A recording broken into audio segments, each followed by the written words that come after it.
On parlait d'Emmanuel Macron, de son interview face à M6. On en attend d'autres, bien sûr. Emmanuel Macron qui est donc soutenu par les siens, ses porte-parole, ceux qui croient en lui, dont son ancien Premier ministre, Édouard Philippe. Alors, il y croit, oui, mais pas à 100%. Écoutez bien, c'était à Nice, mercredi.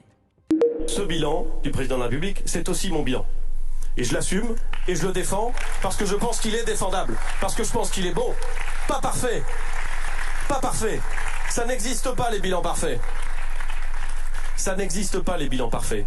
Toute personne qui, dans sa vie, a exercé des responsabilités, sait que lorsqu'on exerce des responsabilités, quelles qu'elles soient, on n'est jamais parfait.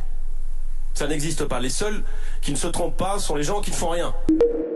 Pas parfait. Comment est-ce qu'on doit lire cette déclaration d'Édouard Philippe? Pas parfait, mais bon.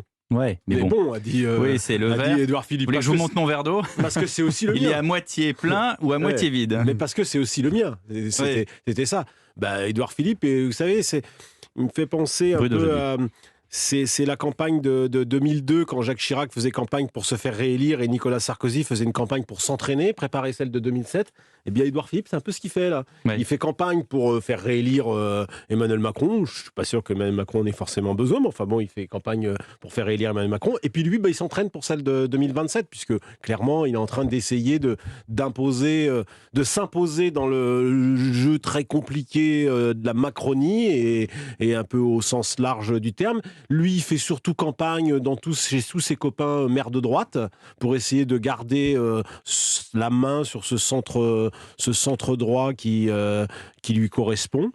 Et donc le Édouard Philippe 2022, c'est un Édouard Philippe qui est entre préparation de 2027, loyauté avec le président de la République et surtout déjà les yeux rivés sur les législatives, parce que ce qui va jouer pour lui, c'est l'existence même de sa petite formation politique qui pour l'instant ne décolle pas.